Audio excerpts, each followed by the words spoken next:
We're back with another episode of Decks on Deck, and today we have a tribal deck. We have a very tribal deck. We have humans. We have BANT humans. So here's a mana base. I'm going to run you through it real quick.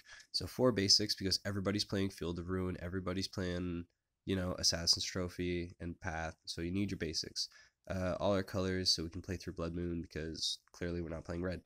2 Mutavaults because we are tribal, which is kind of the theme of the deck.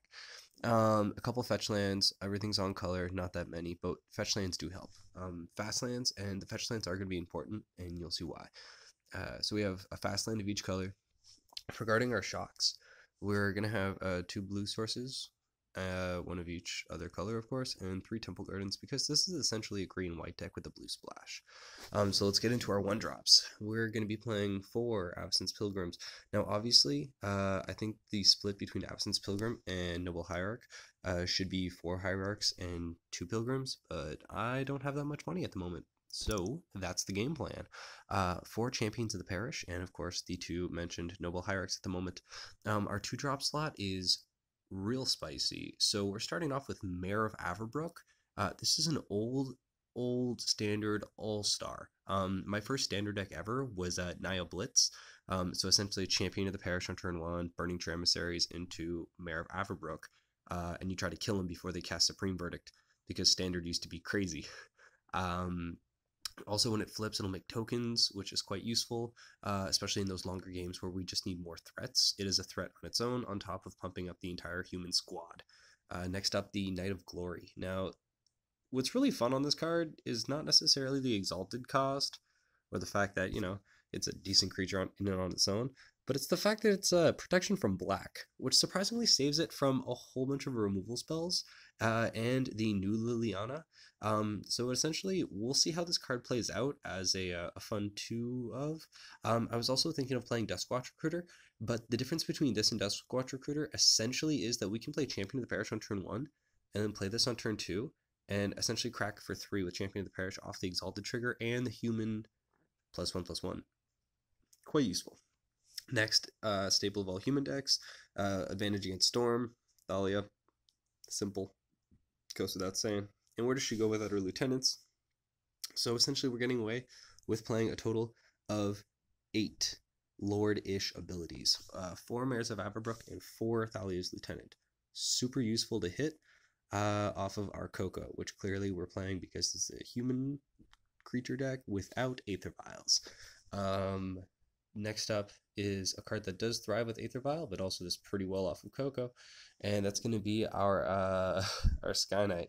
Now, a Sky Knight is surprisingly useful, especially with the amount of Planeswalkers floating around. Sure, it flies and has the stats of a Vendilion Click, but the detain ability says permanent, not creature. So you can hit a whole bunch of things you think you typically wouldn't be able to, including Planeswalker abilities, and that's surprisingly useful, especially against matchups like Liliana the Veil, which is typically good against this sort of deck because it's a deck packed with removal. Essentially, you can just play it, enable, or essentially disable, their Liliana minus or any ability for the next turn, and then just swing and kill them with it. Like, it's pretty useful, and it has a lot of advantages, especially with Teferi floating around in the blue-white decks, which are so popular nowadays. We are playing 1 Bugler because why not? And we have the promo, it fits in the deck, it gets hit off of a collect company, and it's a value human. And the fetch lands essentially synergize with our 1 Relegate Rallier, more in the sideboard. So the deck also plays a bunch of other interesting 3-drops. This is our 1 sorcery of the deck, and it is Mass Appeal.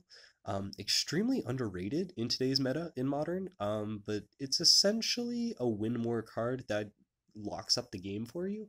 If you can cast this before a Wrath effect, you can essentially mitigate the effect of that Wrath by drawing an absolute butt ton of cards. Moving up, our Silverblade Paladins, which are extremely interesting to hit off of our Cocos, especially during combat. Silverblade Paladin changes a lot of things, and once again, it's a human. It can pump up our Champions of the Parish. when it enters the battlefield, all that good stuff, and our Thalia's Lieutenants. But that Soul Bond ability really allows us to crack through in the later games when we're dealing with cards like Tassiger or larger blockers like Tarmogoyf. This card really shines and shows its promise. And of course, this is BANT. So we have our Reflector Mages. We're actually playing a 3 of. At the moment, we were playing 4, but we ended up trimming them to be able to make space for our Sky Knights. But Reflector Mage is extremely useful. It just essentially gets threats out of our way and allows us to keep it bashing through. Now, the real spice of the deck is the 4 Ninja of the Dark Hour. Oh, but you don't hit it off Coco. Doesn't matter. Oh, but it's like kind of odd. Doesn't matter. It's a common. It's a junk common, but it's amazing. Let me walk you through this. So, Ninja enters battlefield at instant speed while you're attacking, which will pump up your champion and your Thalia's Lieutenant. Now, what else does Ninja do? Well, hypothetically, if you had a Silverblade Paladin, and for argument's sake, let's say a Reflector Mage, and they were soul bonded, and you're in combat and you're attacking with both of them, right? Not a big deal, totally regular. Well, if you were to play Ninja with your ninjutsu ability, you could return that Reflector Mage to your hand. Ninja's attacking. Soul Bond trigger now goes on the stack. You can Soul Bond them. And if I'm right, Ninja will actually draw you 2 cards because of the double strike ability. Also meaning you have Reflector Mage in hand to bounce another creature next turn. Also meaning if you have a champion of the parish on the battlefield, he just so happens to not only get a counter off of that, but can get a counter off of the next creature you play, which is fun because you can also, instead of returning a Reflector Mage, return something like Thalia's Lieutenant and repump your entire team. And double strike and a lot of +1/+1 counters seems really synergistic. So the deck essentially is a mass deck. We have pierce strategies, we have go wide strategies.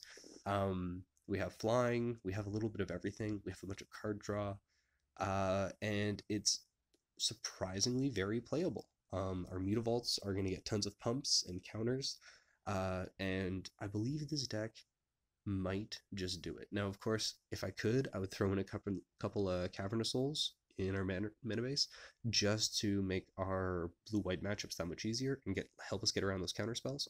The sideboard was just completed last night, and it clearly reflects the meta of today's Magic. So we started off with 3 Pithing Needles because blue-white decks are extremely oppressive. They play Teferi as well as Jace, which are very large threats that our deck might just have a lot of trouble dealing with, along with the other concentration of blue-white cards and hate cards that can essentially deal with massive creature decks like ours. We're playing 2 Path to Exiles, again, to get through some of those tough creature matchups that'll block us, and also just combo creature matchups that as soon as they have X, Y, and Z, they win the game. So this will be our little out in those situations. Because we are playing blue, we do get away with some weird cards, such as Gainsay, which we're actually going to be bringing in against the blue-white decks, and other blue decks we happen to traverse. We were thinking about playing Choke in our sideboard, but because of the blue we are playing, we can't afford to really have our things not on tap because of how little lands we have in our deck. We're actually running a total of, that'd be 6, that would be 11, that would make it 14, 15, 16, 17, 18, 19, 20 on the dot. So like we don't need extra blue being tapped down. So this is going to be our answer in those like tough blue grindy matchups. We're playing 1 Wing Crafter to just get our big champion of the parish over top of their team. And then we have some interesting hate cards. We have 2 Rest in Peace because graveyard decks are broken, and Hollowed One is extremely oppressive. Against the burn matchup, we're going to be playing 3 Knights of Autumn. Essentially a beater when you're winning, and when you're not winning, it's a comeback card. Gain a bunch of life. It's not a human, but it fits in our colors, and it's a new card, so we figured we'd try it out. And our last 2 cards are going to be a second Massive Heal for long, grindy matchups, where we need to draw even more cards from our humans, and a Warship against decks that simply do not have the removal to deal with our creatures, we can just grind them out in the long game. That is essentially the deck. It is BANT Humans, and this is Decks on Deck. Have a great night.